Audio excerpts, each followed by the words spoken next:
ओम शांति।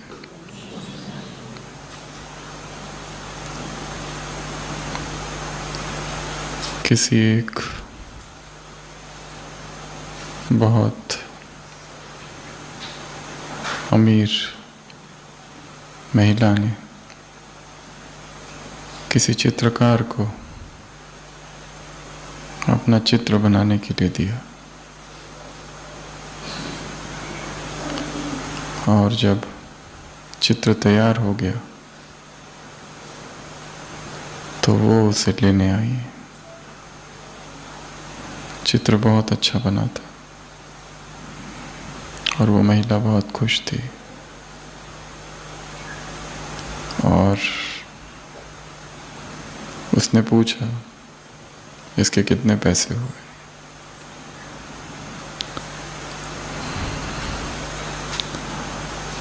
वो चित्रकार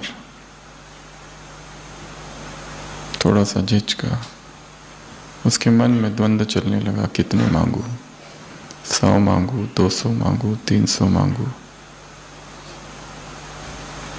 सोचने लगा पता नहीं कितना देगी।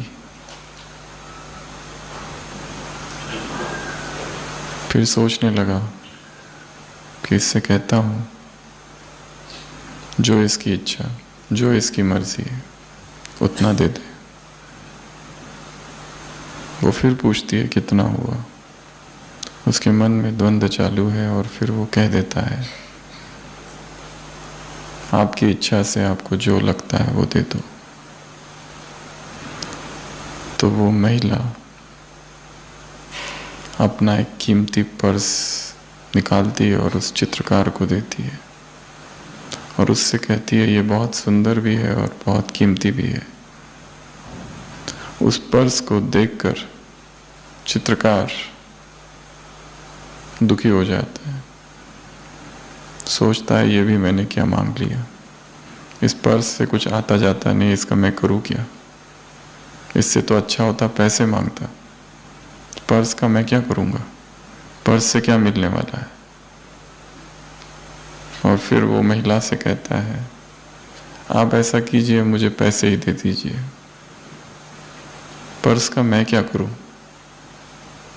वो महिला कहती है ठीक है। वो कहता है 100 रुपये मुझे दे दो बस। वो महिला उससे पर्स लेती है, उसमें 1 लाख रुपए होते हैं, उसमें से 100 रुपये वो निकाल के उसे दे देती है।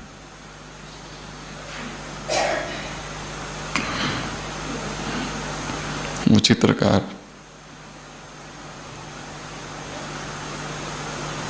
छाती पटक के बैठ जाता है।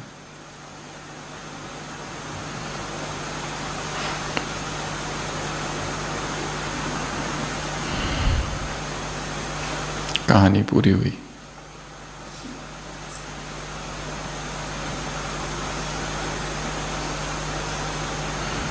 क्या सीखा? 5 बातें बताओ।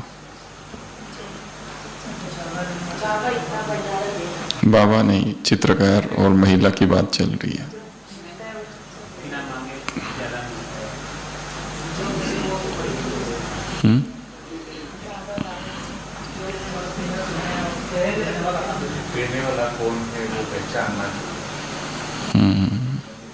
सबसे पहले तो अपनी काबिलियत पर विश्वास। चित्र मैंने निकाला है, मुझ में वो कला है, मुझ में वो आर्ट है, मुझ में वो स्किल है। अपने कला का, अपनी विशेषता का मूल्यांकन दूसरे बाद में करेंगे।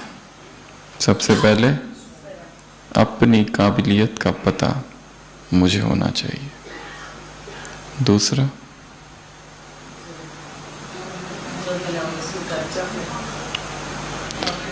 सामने वाला जो दे रहा है वो कौन है ये जान लेना, और वो जो दे रहा है उसे स्वीकार कर लेना। अगला, जो वो दे फिर उसमें आनाकानी नहीं, उसमें फिर दुख नहीं,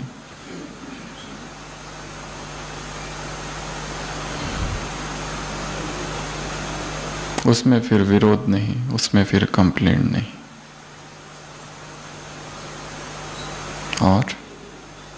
और क्या सीखा?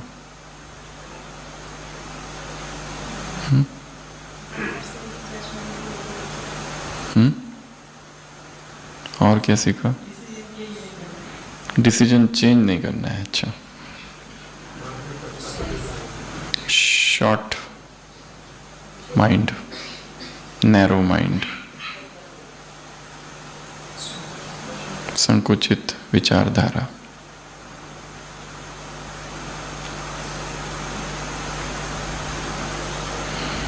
अपने मन को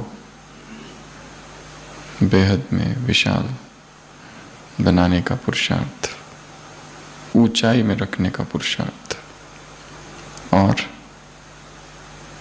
और क्या सीखेंगे?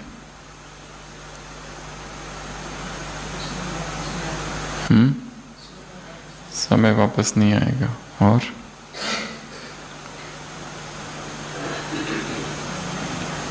अगर गलत निर्णय हो भी जाए फिर बाद में उसे स्वीकार कर लो और उससे सीख लो कि निर्णय गलत था। सारा जीवन निर्भर है हमारे चयन पर। हमने जो जीवन में निर्णय किए हैं उसका परिणाम हम आज जो है वो है। जीवन के अलग अलग स्टेशंस पर हमने अलग अलग निर्णय किए हैं। उन्हीं निर्णय का परिणाम वर्तमान है। तो मार्ग दो है, ये सोचना कि सारे निर्णय गलत हो गए और दुखी रहना, और दुख का फिर संस्कार बन जाता है। दूसरा कि जो निर्णय लिया वो उस समय उस परिस्थिति में शायद वही एकमात्र विकल्प था। अब उसे स्वीकार कर लो। Accept yourself. हमारे जीवन में कितने लोग आते हैं और कितने चले जाते हैं। कई लोग जो आते हैं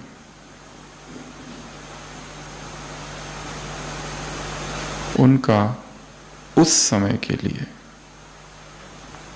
उस परिस्थिति में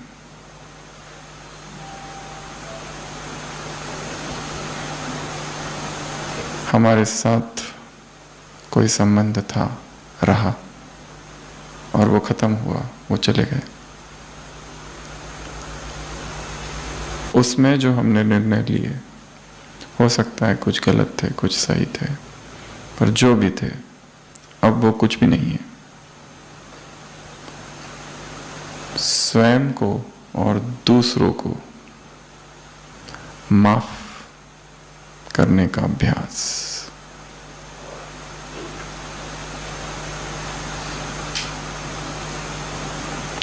तो जो हो गया वो हो गया, अब उसका क्या करें?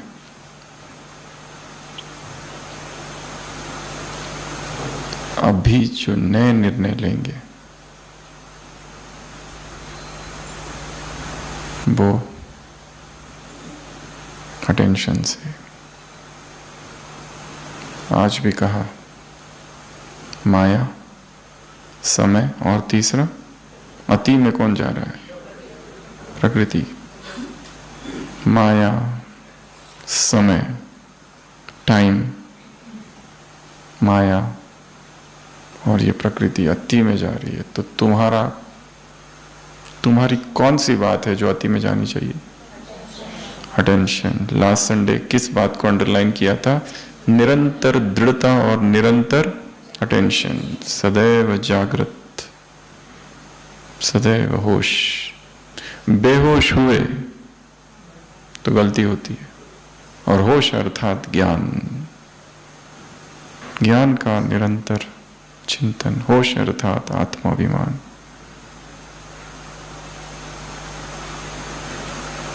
और बाबा ने कहा समय अति में जाएगा। ऐसी ऐसी परिस्थितियां आएगी जीवन में, जो अब तक परिस्थिति आई वो कुछ भी नहीं है, इससे भी विकराल। जब परिस्थितियां आई थी तब हम इतने पुरुषार्थी नहीं थे, इसलिए पराजय हो गई। अभी तीव्र पुरुषार्थी है, परंतु परिस्थितियां भी और तीव्र होगी। तो तीव्र पुरुषार्थ के बाद भी अमृत वेला कर रहे हैं, मुरली का चिंतन मनन कर रहे हैं, सब कुछ कर रहे हैं, उसके बाद में भी पराजय का सामना करना पड़ सकता है, क्योंकि समय अति में जा रहा है, माया अति में जा रही और परिस्थितियां भी। इसलिए जो कुछ करना है वो नाउ, कल का बिल्कुल भी भरोसा ही नहीं है। सारा खेल निर्णय का है, यहीं बैठे बैठे अभी अपने जीवन का निर्णय करना है, किधर जाऊं, अब तक जो कर रहा हूं उससे मिला क्या? कुंठा, फ्रस्ट्रेशन, दुख, आत्मग्लानि, क्या इसी को चलाऊं? या कीप योर फुट डाउन, या फिर कोई नया निर्णय और बेबी स्टेप लेकर कुछ और करूं जो कुछ नया है। तो आज सुबह की अव्यक्त वाणी, बाबा ने इतना सब कुछ दिया है, फिर भी मांगने की आदत है, और मांग है शूद्र की। किसके पास? विराट के पास।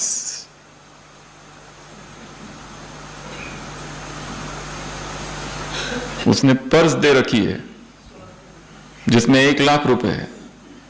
हम सोच रहे पर्स का क्या करना है, बाबा मुझे 100 रुपए दे दो। बाबा ने कहा ठीक है, पर्स लाओ इधर, ये लो 100, और मैं चला।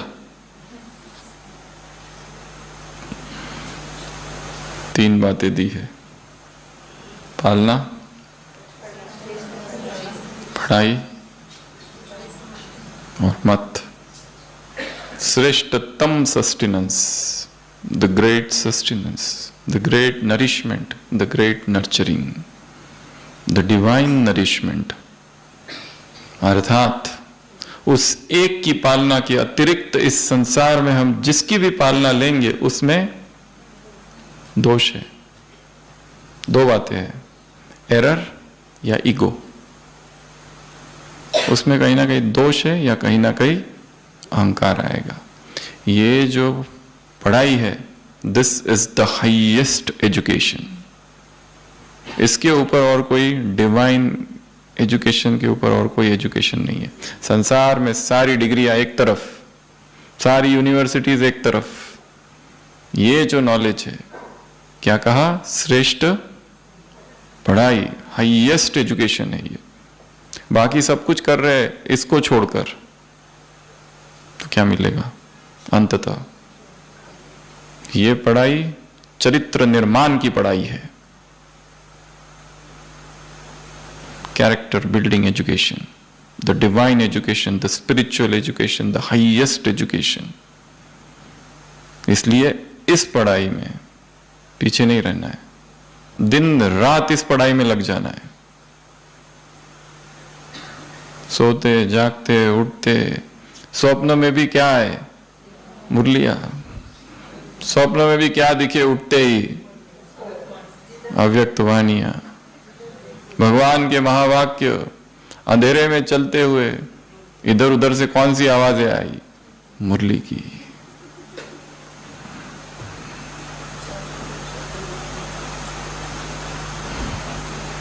मुरलियों के महासागर में डूब जाना, अर्थात ये डूबना नहीं, अमर हो जाना है। क्योंकि मुरलियां चिरंजीव है, अनंत है, सनातन है, अमर है। अमरता के सागर में डूब जाना। तो 3 बातें कौन सी? पहली, ये सस्टेनेंस हाईएस्ट सस्टेनेंस है, और किसी देहधारी का सस्टेनेंस के पीछे जाओगे तो परिणाम दुख। मेरी पालना करो, मुझे सुख दो, मेरी स्तुति करो, मेरा सम्मान करो, मुझे प्यार दो, मुझे अटेंशन दो, मैं बीमार हूं, मेरी केयर करो, मुझे देखो, मुझे पूछो, मेरे पास आकर कहो कि कैसे हो। यहां कभी तो हाथ रखो। हॉस्पिटल में 4 दिन से एडमिट हूं, अभी तक आए नहीं। जब तुम एडमिट थे तो हम उसी दिन पहुंचे थे। डिस्चार्ज का समय हो गया, अभी तक नहीं पहुंचे।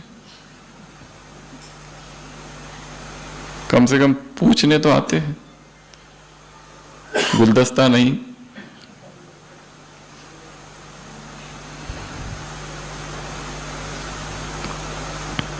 फोन तो करते हैं, कुछ भी नहीं। और हम डिपार्टमेंट में काम कर रहे 30 साल से, और बॉस ने पूछा भी नहीं कैसी पालना है। मनुष्य पालना में एरर है और ईगो है और एक्सपेक्टेशंस है। इसलिए बाबा ने क्या कहा, ये पालना कैसी है? हाईएस्ट 3 लकीरें देखी पालना की, और पढ़ाई की, और मत की। उस कर्म बंधन से मुक्त करने की ये मत है। बाकी सभी कर्म संबंध, बाकी सभी मतें जो है उस सब में दोष है, एरर एंड ईगो। और हम करते क्या है? वही करते हैं। जीवन में समस्या आने के बाद पहला काम क्या करता है व्यक्ति? भागता है, 10 लोगों से पूछता है, और वो 10 लोग 10 अलग अलग प्रकार की ओपिनियन देते हैं, और हर एक कहता है यही तुमको करना चाहिए जो मैं कर रहा हूं, क्योंकि मैंने भी यही किया था। और बाबा भी यही कहते हैं विद कोटेशंस, मुरली कोटेशंस। तो सबसे पहला काम, सबको हटाओ।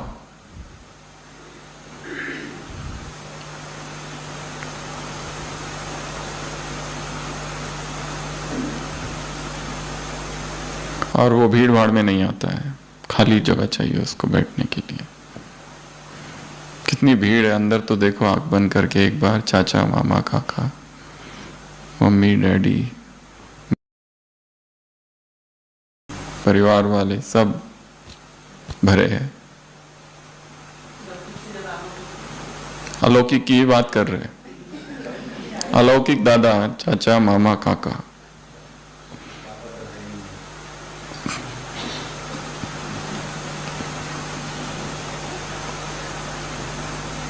तो श्रेष्ठ पालना केवल उसकी है, श्रेष्ठ पढ़ाई केवल यही है।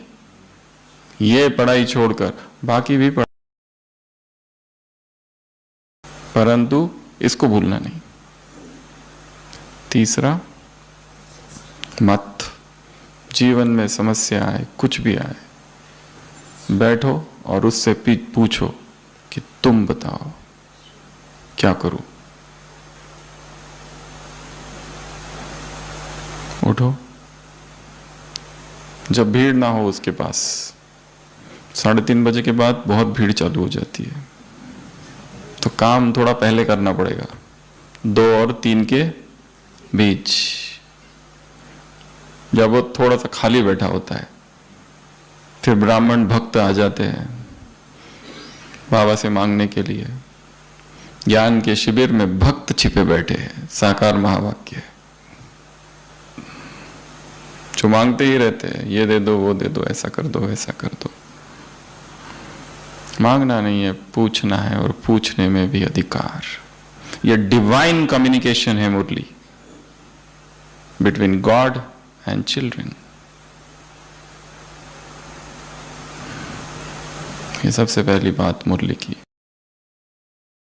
पालना केवल तुमको ही मिलती है, ये पढ़ाई केवल तुमको ही मिलती है, ये मत केवल तुमको ही मिलती है, तुम्हारे अतिरिक्त और किसी को भी नहीं मिलती। तुमने भी कभी स्वप्न में नहीं सोचा होगा कि तुम्हें ये सब मिलेगा।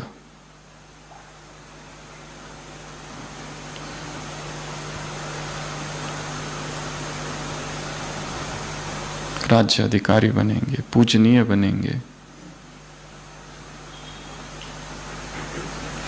उसके बाद वाह वाह के गीत,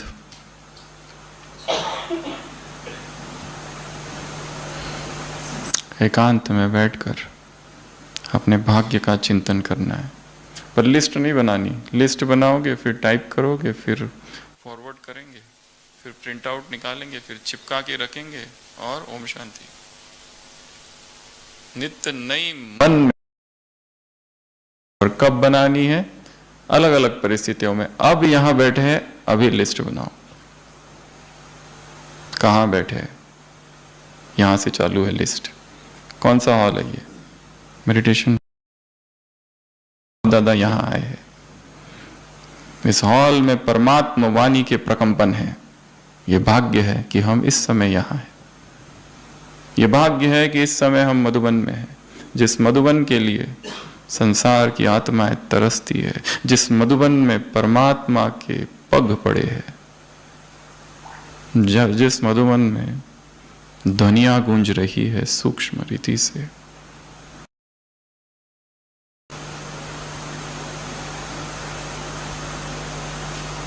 पल पल के भाग्य का चिंतन।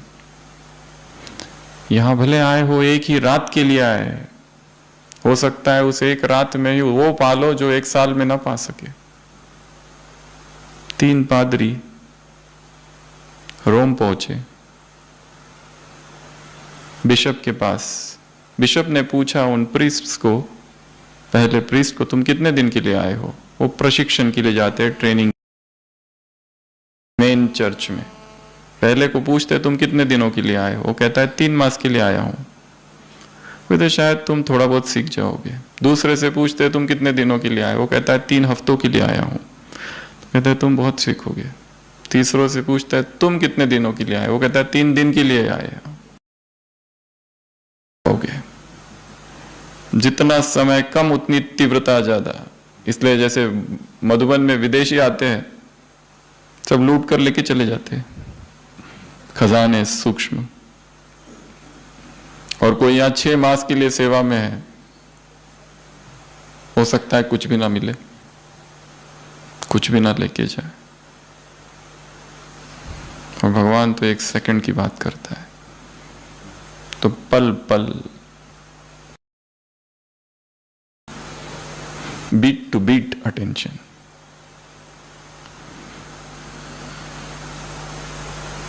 उसके बाद में बाबा ने 2 प्रकार की याद अमृत वेला देखी, 2 संकल्पों की याद। पहली अकाउंट वाली और दूसरी होली वाली।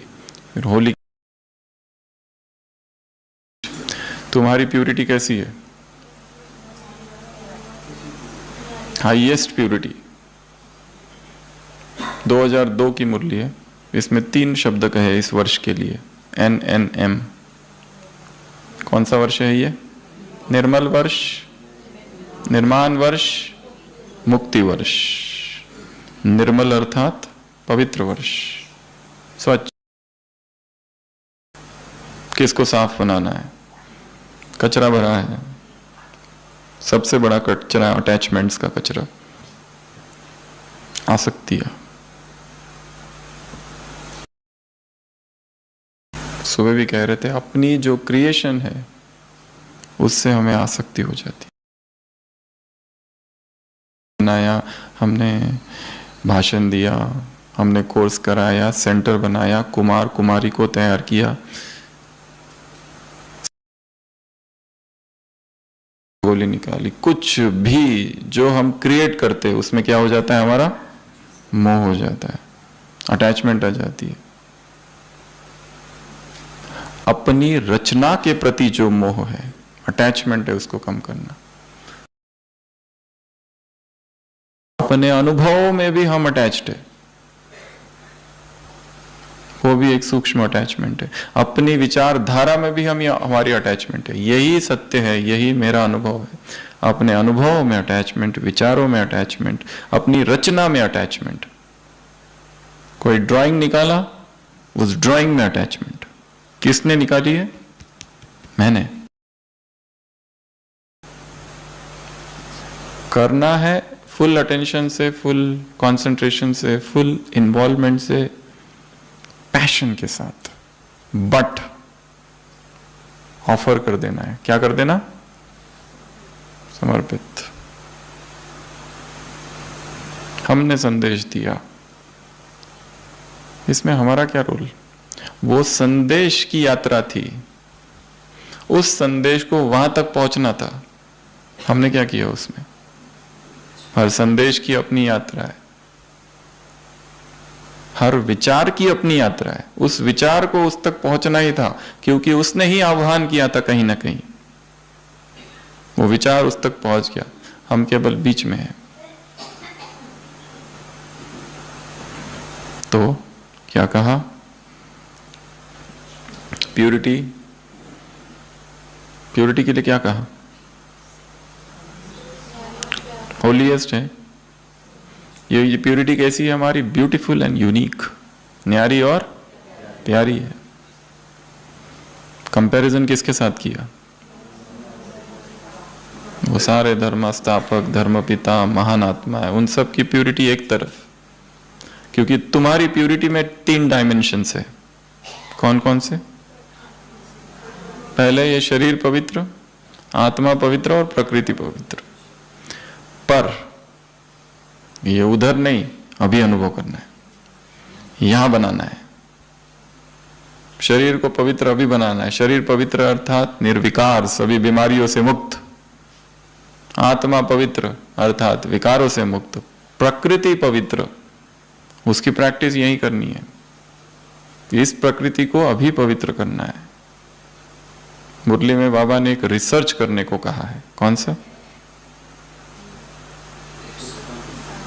एक रिसर्च करने को कहा है।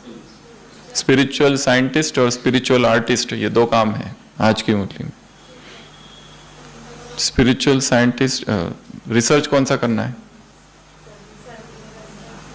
हाँ, सर्दी में गर्मी और गर्मी में सर्दी, ये कौन करता है? Physical science. तो आपका जो स्पिरिचुअल साइंस है वो क्या करे? शांति का अनुभव, सुख का अनुभव, परमात्मा प्रेम का अनुभव आत्मा को करा सको। इस पर क्या करो? रिसर्च। कैसे करेंगे आप, ये बताओ। रिसर्च का टॉपिक है, ये है, जैसे साइंस में हीटर होता है, ठंड है तो क्या करता है? वो गर्मी को फेंकता है। वैसे बी ए स्पिरिचुअल हीटर, या स्पिरिचुअल एसी, या स्पिरिचुअल कूलर। तो ये रिसर्च कैसे करेंगे? रिसर्च होगा स्टेप नंबर 1, कंसिस्टेंसी, प्रैक्टिस, बार बार करने से। और प्रैक्टिस अलग अलग सिचुएशंस में, अलग अलग परिस्थितियों में, डिफरेंट सिचुएशंस में ये प्रैक्टिस करनी है। कौन सी? प्रेम की किरणें फैलाने की। कौन सी? शांति की किरणें। रेलवे स्टेशन पर खड़े हैं, एयरपोर्ट पर खड़े हैं, सुपरमार्केट, सुपर बाजार में है, वहां पे प्रैक्टिस। कौन सी? शांति की किरणें फैल रही है, बस। प्रोजेक्ट, जैसे वो हीटर प्रोजेक्ट करता है ना, in the similar manner project love. Practice, ये है रिसर्च। और देखो कुछ होता है क्या? Keep on practicing, practicing, practice. I practice, I practice, I practice. But different situations. योग में कर रहे अमृत वेला में शांत स्वरूप आत्मा मुझसे शांति की किरणें फैली, ये ठीक है, पर प्रैक्टिस कहाँ करनी है? डिफिकल्ट सिचुएशंस में। विरोध हो रहा है, अपोजिशन हो रहा है, निंदा हो रही है, स्तुति हो रही है, निंदा हो रही है, दोनों स्थितियों में। स्तुति ज्यादा अगर हो रही है मतलब खुश होने की नहीं, सावधान होने की आवश्यकता है। किसकी आवश्यकता है? सावधान, खुश होने की नहीं। क्योंकि स्तुति व्यक्ति को बाह्यमुखी बनाती है, निंदा अंतर्मुखी। तो कौन सा चाहिए? कौन चाहिए? निंदा किसको ही नहीं चाहिए। तो हमारी प्यूरिटी में 3 डायमेंशंस का अभ्यास यहां करना है। पहले तो इस शरीर को प्योर अभी बनाना है। 1, शरीर प्योर अर्थात फ्री फ्रॉम एडिक्शंस। शरीर फ्री अर्थात फ्री फ्रॉम हंगर। और भूख केवल भोजन की भूख नहीं है, कितने सारी चीजों की भूख है। शरीर की भूख कितनी सारी है, मन की भूख कितनी सारी है, उससे भी ज्यादा है वो तो। ये जो भूख है, इस भूख से परे निकल जाना। संतुष्ट मणि, कुछ नहीं चाहिए बाहर से, न प्यार चाहिए, ज्ञान भी नहीं, सब कुछ भीतर ही है, न फूड। तो ये अभ्यास कहाँ करना है प्यूरिटी का? अभी आत्मा को प्योर बनाना है, लक्ष्य रखना है, उसको लक्ष्य देना है प्योर।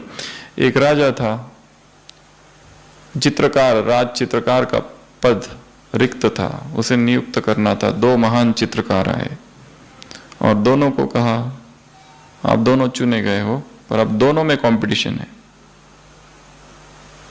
एक मुझे ऐसा चित्र बना के दो कि जो आज तक किसी ने नहीं बनाया। पहले ने कहा बिल्कुल हो सकता है, मुझे एक बहुत बड़ी दीवार चाहिए और 6 मास का समय चाहिए, सब कुछ चाहिए, रंग चाहिए, तुलिका चाहिए, वो जो भी सामग्री है वो सारी सामग्री मुझे ला कर दो।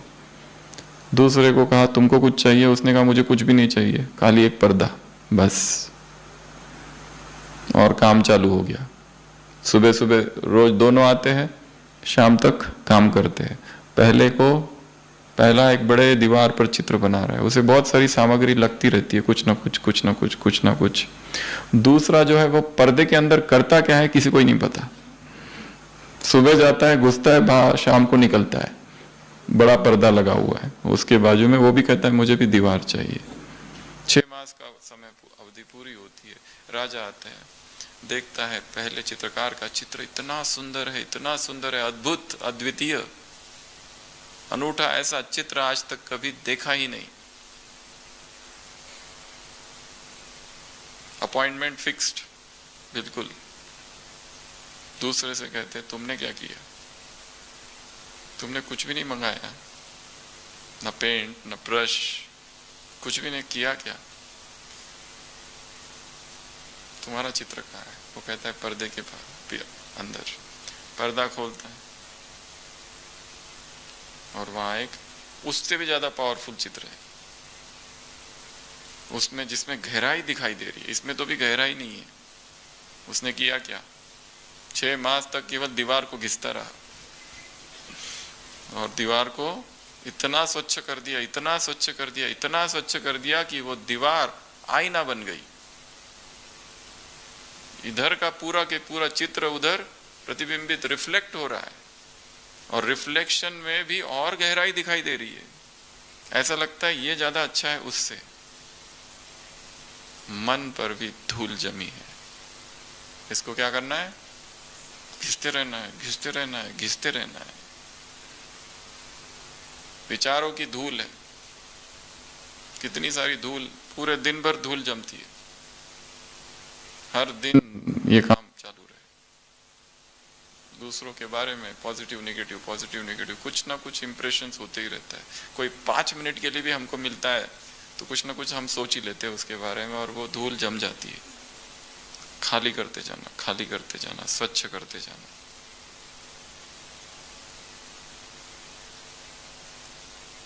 तो हमारी प्यूरिटी हाईएस्ट है।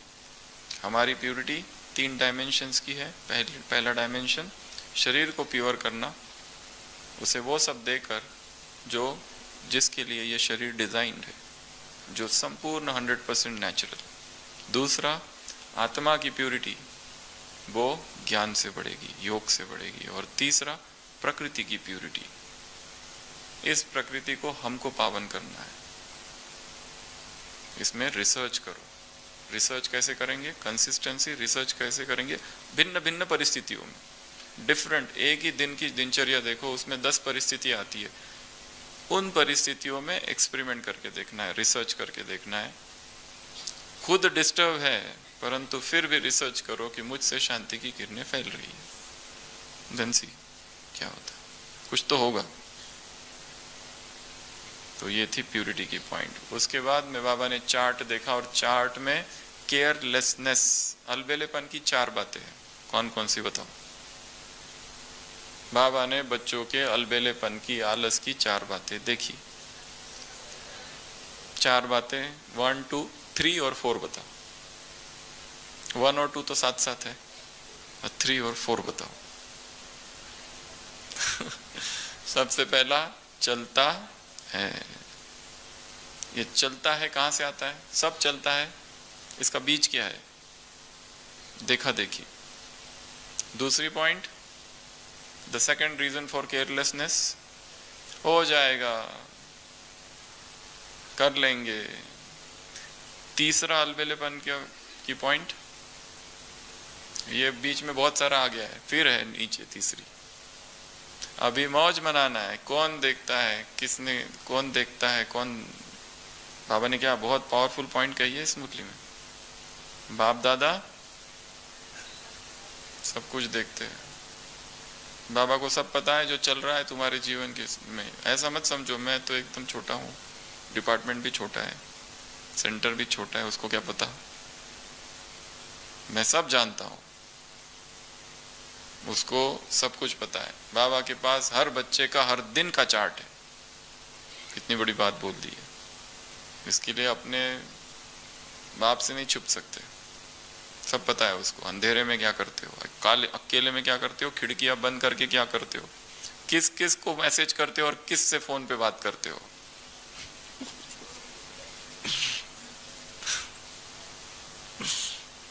और जोर से कब बात करते हो और धीरे से कब बात करते हो, और वाला बातें कब करते हो, और सस्पेंस वाली बातें कब करते हो,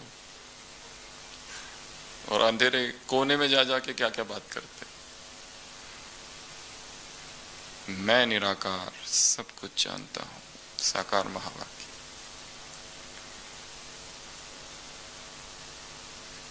He that planted the ear shall he not hear, he that planted the eye shall he not see। जिसने आंख दी क्या वो नहीं देखेगा, जिसने कान दिया क्या वो ना सुनेगा। मैं सब कुछ जानता हूं, मुझे सब पता है। मतलब जानी जाना नार वो है।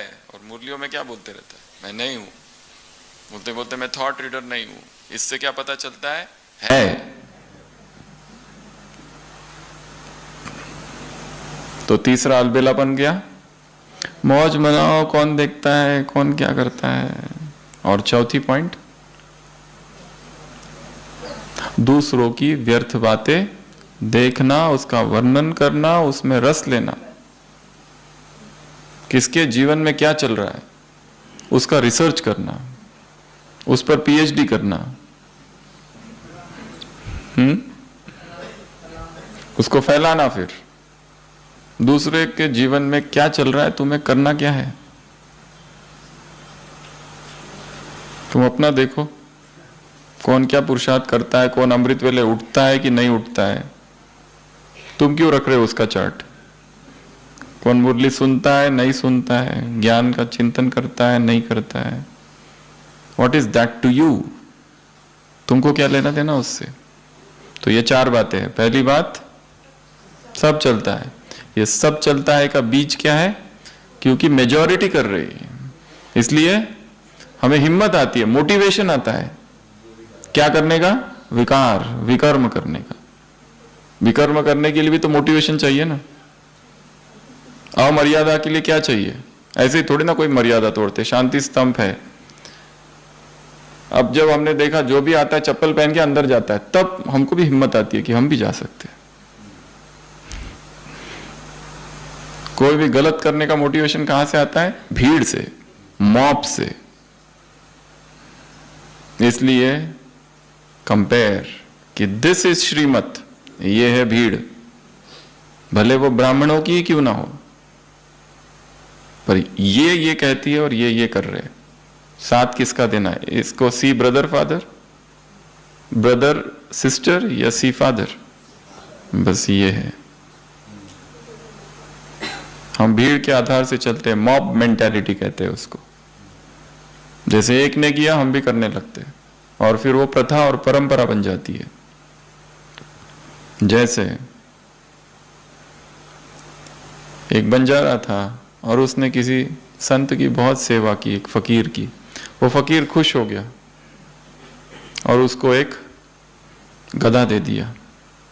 गधा, उस फकीर ने, फकीर का बहुत प्यार, वो बंजारे का उस गधे से बहुत प्यार था और उस गधे ने उसकी बहुत सेवा की, सामान ले जाना, ये करना, वो करना। और एक दिन फिर गधा बूढ़ा हो गया, मर गया। पर प्यार इतना ज्यादा था कि उसने उसकी कब्र बनाई, एक उसको गाड़ा और वहां बैठ के रो रहा था बंजारा। लोगों ने देखा ये क्यों रो रहा है। लोगों को लगा जरूर कोई महापुरुष होगा जिसकी मृत्यु हुई है, तो लोगों ने थोड़े पैसे डाल दिए। एक किसी ने जाते जाते 1 रुपया डाल दिया। मुझसे आश्चर्य हुआ, ये क्या हुआ। फिर वो रोते रहा और लोग आए, पैसे डालने लगे। उसको लगा ये तो बढ़िया है। उसने प्रॉपर कब्र बनाई, किसकी? गधे की। और लोगों को लगा ये महापुरुष है, कोई दरगाह है जैसे कोई। तो लोग रोज पैसे डालने लगे, इनकम होने लगी। उसे तो बहुत धन्यवाद दिया, जब जीवित था तब भी मेरी सेवा की।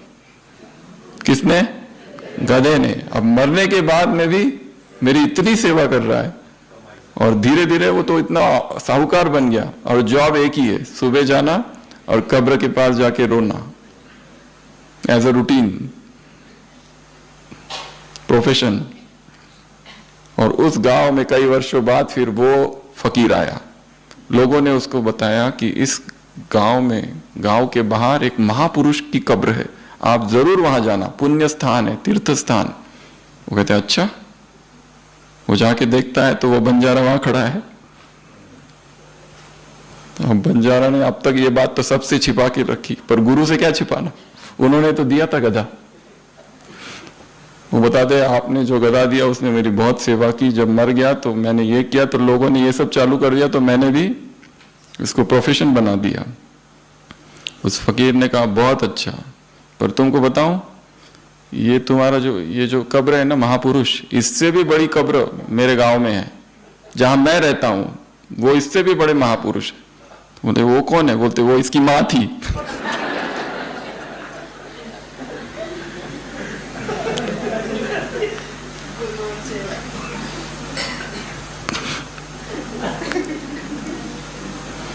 तो लोग क्या करते हैं, फॉलो करते हैं भीड़ को।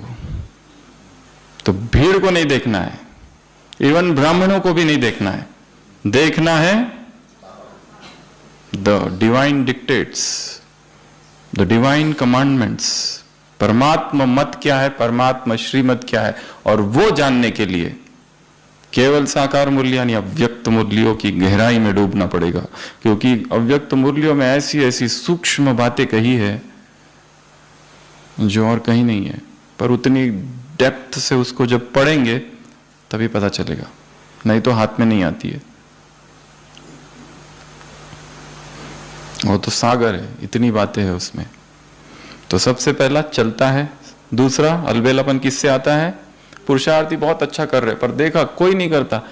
किसी ने कहा कि पहले हम ये सब करते थे, फिर यहाँ आए तो यहाँ देखा लोग नहीं करते तो हमने भी छोड़ दिया। पहले ट्रैफिक कंट्रोल करते थे, नीचे आए तो देखा यहाँ तो नहीं कर रहे तो हमने भी छोड़ दिया। तुमने जिनको देखा वो हो गए 5%, 95% है जिनको तुमने देखा ही नहीं जो कर रहे। इसलिए फर्स्ट। दूसरा पॉइंट हो जाएगा, ये निगेटिविटी वाला हो जाएगा। कर कुछ भी नहीं रहे और सोच रहे हो जाएगा हो जाएगा हो जाएगा, नहीं होगा। प्यूरिटी तो एक इमारत है, बिल्डिंग है, उसकी एक एक रोज एक एक ईंट जोड़नी पड़ती है, तब कल्प कल्प के भाग्य भवन की ये आधारशिला। एक एक संकल्प प्यूरिटी की बिल्डिंग को लगती है, तब जाके वो बिल्डिंग बनती है। प्यूरिटी कोई सिंपल एक प्रतिज्ञा नहीं, आज से मैं परम पवित्र रहूंगा, ब्रह्मचारी रहूंगा, ये करूंगा वो करूंगा, इससे नहीं होगा। प्यूरिटी बेबी स्टेप्स, थॉट से प्यूरिटी की बिल्डिंग बनती है, ब्रिक्स से। एक एक इमोशन में प्यूरिटी, इमोशनल प्यूरिटी। पास्ट की जो मेमोरीज है, स्मृतियां है, भोग की, विलास की, विकार की, क्योंकि उन स्मृतियों के साथ वो अनुभव है। मन से उसके प्रति वैराग हो चुका है लॉजिकली, पर अनुभव को लॉजिक नहीं चाहिए, अपने आप वापस आ जाएगा। क्योंकि अनुभव सुख के साथ जुड़ा हुआ है, सुखद संवेदना के साथ विकार का अनुभव जुड़ा हुआ है। उसको चाहे 50 वर्ष हो गए, 30 वर्ष, 40 वर्ष, पर वो अनुभव जब भी अवसर मिलेगा, इन द वीक मोमेंट्स, कमजोर पलों में, वो अनुभव दौड़कर आ जाएगा, गिराएगा और फिर वापस छुप जाएगा जाके। इससे पहले कि हम देखो किसने गिराया, वो है ही नहीं। Like a ghost from the tomb, like a child from the womb. ऐसे आएगा और गायब हो जाएगा। उन स्मृतियों की पवित्रता, उस हद तक प्यूरिटी को ले जाना है। घिसते रहना है दीवार दिन रात। तो दूसरा हो जाएगा। तीसरा कौन सी बात बताई? कौन देखता है? किसको पता है? हम तो अकेले रहते हैं, भविष्य में पता नहीं कौन क्या बनेगा, ये सब दलीलें देते हैं। पर बाप कहते हैं बाप सब कुछ देखता है, बाप को सब कुछ पता है। अपनी तो आंख एक है, उसकी हजार है। चौथा, दूसरों की बातों को देखना। दूसरों में इंटरेस्ट हमारा बहुत ज्यादा है, दूसरों के झगड़ा देखने में रस आता है। रास्ते से हम जा रहे, दो लोगों का झगड़ा हो रहा है, एकदम रुक कर देखते हैं, पर जब दोनों की दोस्ती हो जाती है तो दुख होता है, रस खत्म होता है। अर्थात मन को रस किस में है? झगड़ों में। और हम है शांति संदेशवाहक, मैं शांति की किरणें फैला रहा हूं। अभी अभी योग में वही अभ्यास किया था, और जाते जाते देखा झगड़ा हो रहा है, तो क्या मन में विचार आता है? ये जल्दी खत्म ना हो। रस, वो झगड़ा स्थूल हो सकता है, वो झगड़ा सूक्ष्म हो सकता है, वो झगड़ा दो संस्थाओं का हो सकता है, दो विचारधाराओं का हो सकता है, वो झगड़ा दो मतों का हो सकता है, न्यूज चैनल्स में हो सकता है, डिबेट्स में हो सकता है, दो पॉलिटिकल पार्टीज का हो सकता है, क्रिकेट मैच का हो सकता है, कुछ भी हो सकता है, पर उसमें रस है कंपटीशन में।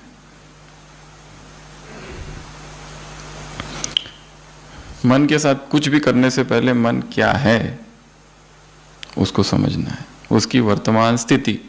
ये हुआ तो उसको खुशी मिलती है, स्तुति की किसी ने की खुशी मिलती है, किसी ने तुरंत कमेंट किया, निंदा की, क्या होता है? मूड ऑफ, चेहरा ही बदल जाता है। पता ही चलता है कि किसी के पास वो कला ही नहीं है कि छिपाने वाली, एकदम चेहरे से दिखता है। किसी किसी के पास कला है अपने दुख को छिपाने की। चुप चुप, उदास उदास, नजरें नीचे, बात नहीं करेंगे, खाना भी नहीं खाएंगे। उदास हो जाते तो क्या क्या करते? सोने की इच्छा होती है, सो जाओ बस।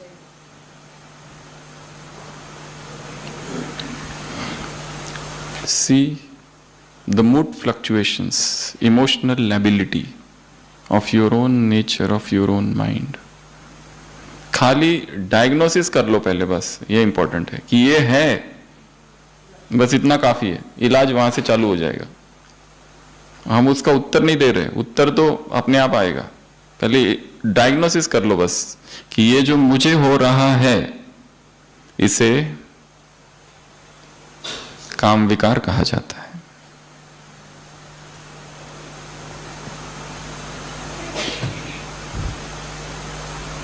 इसे प्यार नहीं कहा जाता है, इसे सम्मान नहीं कहा जाता है, इसे मोह नहीं कहा जाता है। पहले ये डायग्नोसिस करो, तब जागृति आएगी कि मुझे जागना है। तो ये 4 बातें, ठीक है। उसके बाद में अगली पॉइंट, भाषण के बारे में कहा। भाषण में क्या? बहुत अच्छा, बहुत अच्छा, बहुत अच्छा से नहीं, भाषण में क्या करो? आत्मिक स्थिति की अनुभूति कराओ, परमात्मा प्रेम का, शांति का, प्रेम का, शक्ति का अनुभव कराओ, वाइब्रेशंस, ये काम कराओ। एक तो भाषण के लिए कहा, उसके बाद में वाणी में ये सब क्या करो? एडिशन, और उसके बाद में रिसर्च करो, वहीं पर वो वाली पॉइंट जो हमने बोल दी, रिसर्च करो। उसके बाद में वाणी में क्या हो, निर्माणता। 7 बातें हैं उसमें। निर्माणता ही ब्राह्मण जीवन का डैश है, श्रृंगार। निर्माणता ही डैश है, महानता है। दूसरा, निर्माणता से ही डैश बनेंगे, निरंकारी। तो निरंकारी बनने का टूल है एक, कौन सा, निर्मल निर्माण वाणी। मतलब जब हम बोले तो उसमें भले अहंकार अंदर भरा हो, इट इज अ टूल ना वहां तक पहुंचने का, तो रहने दो अंदर, अहंकार कितना भी हो, बोलते समय अहंकार ना दिखे। तो ये तो फिर स्किल है, ये सीखनी पड़ेगी। तो स्टडी करना पड़ेगा दूसरे कैसे बोलते हैं, दूसरों की स्तुति हो जाए और उनको कहो आप बोलो, वो क्या करते हैं, अगर हम उनकी जगह होते तो क्या करते। सीखना पड़ेगा ना, कोई कोई इसमें बहुत एक्सपर्ट है ना। तो निर्मल वाणी, निर्माण वाणी क्या है, एक टूल है, एक साधन है, क्या बनने का, निरंकारी। निरंकारी बहुत बड़ी स्टेज है, उसका ये एक टूल है, इसको यूज करो। एटलीस्ट बोलते समय उसमें 2-3 शब्द नहीं आना चाहिए, मैं मेरा मेरा, ऐसे कम आए, और आए तो उसको बाबा, निमित्त, ऐसे शब्दों से थोड़ा क्या करो, लिपापोती करके थोड़ा कुछ करो उसका। That is a better option, क्योंकि ये टूल बना के इसको यूज करना है, ये हमको निरंकारिता तक ले जाएगा। वैसे तो मुश्किल है निरंकारी, क्योंकि निरंकारी मैं बनूंगा, ये संकल्प में ही अहंकार छिपा हुआ है। इसलिए शुरुआत तो करनी है, तो कहां से शुरुआत करेंगे, बोल से। इससे और 4 बातें हो जाएगी, 3 तो बता दी और 4। पहले दूसरों की दुआएं मिलेगी, दूसरों का सहयोग मिलेगा, और तीसरा दूसरों का स्नेह, दूसरों का स्नेह, दूसरों की दुआएं और दूसरों का सहयोग, और लास्ट में संस्कार मिलन होगा। क्या बन जाओगे, रियल गोल्ड, मोल्ड होगा नेचर। सारी लड़ाई जो है ना, वाणी से भी ज्यादा, स्पीच से भी ज्यादा, द टोन ऑफ स्पीच की वजह से है। टोन कैसा है, वो टोन की वजह से लड़ाई है। एक ही वाक्य सेम, नो चेंज, पर किस टोन से बोला जाता है। हमें याद है हम जब एक हॉस्पिटल में थे तो आईसीयू के जो डॉक्टर्स होते हैं उनको इंटेंसिविस्ट कहा जाता है, जो आईसीयू क्रिटिकल पेशेंट्स को देखते हैं। आईसीयू उनके अंडर होता है, और वो आईसीयू में जो पेशेंट्स एडमिट होते हैं वो दूसरों के अंडर एडमिट होते हैं, फिजिशियंस के अंडर, सर्जन के अंडर, ईएनटी के अंदर, अलग अलग सारे पेशेंट आईसीयू में होते हैं, और आईसीयू वाले खाली आईसीयू देखते। तो एक पेशेंट आईसीयू में था, बहुत स्टेबल था, हमारे सर आए और कहने लगे किसने रखा है इस पेशेंट को, इसको तो आईसीयू की जरूरत नहीं, इसको वार्ड में भेजो। कौन है कंसल्टेंट, क्यों रखा है इसको अभी तक आईसीयू में, उसको बोलो, समझता नहीं है आईसीयू में क्यों रखा। और ये जब बोल रहे थे अचानक वो कंसल्टेंट आ गया पीछे से। तो उन्होंने ऐसा बोला, पेशेंट को तुम्हारे शिफ्ट करो ना। इतना प्यार से उसको बोला कि वो तुरंत मान गए। अभी गुस्से में थे और अभी भी चेंज कर दिया। तो स्पीच को टूल बना दिया, नहीं तो झगड़ा होने वाला था अभी तुरंत, क्योंकि आईसीयू में सबसे ज्यादा झगड़े होते हैं, अहंकार की टक्कर होती है। तो ये एक बात। और क्या था मुरली में, क्या दुआएं, ग्रीटिंग्स, वो सब देंगे, वो सारी बातें थी। और लास्ट पॉइंट था मर्सीफुल बनो, पुकार सुनो, तुम्हारे भाई बहन है उनकी चित्कार सुनो, उनके दुख को सुनो। मर्सीफुल, रहम दिल, दयालु, कृपालु, तुमको अच्छा लगता है उनकी दुख दर्द को सुनते हुए, तो मर्सीफुल बनो। तो ये थी आज की मुरली। ऐसे एक बाप दूसरा ना कोई, ऐसे बच्चों को, माया जिनके आगे सरेंडर हो जाए ऐसे बच्चों को, दिव्य गुणों का आह्वान करने वाले बच्चों को, सतयुग की दृश्य को देखने वाले बच्चों को, ऐसे रहमदिल बच्चों को, मर्सीफुल बच्चों को, विश्व कल्याणी बच्चों को, ऐसे श्रेष्ठ पालना, पढ़ाई और श्रेष्ठ मत की 3 लकीरें जिनकी में चमक रही है, ऐसे बच्चों को, ऐसे दुआओं के पात्र, दुआएं, प्रेम, सहयोग लेने वाले बच्चों को, निर्माण बच्चों को ऐसे, होलीएस्ट बच्चों को ऐसे। है कौन और करते क्या? बाप को तरस पड़ता है, कितनी डिसअपॉइंटमेंट है बाबा ने अपनी बताई इसमें, कि मुझे तरस पड़ता है, तुम हो क्या और कर क्या रहे हो।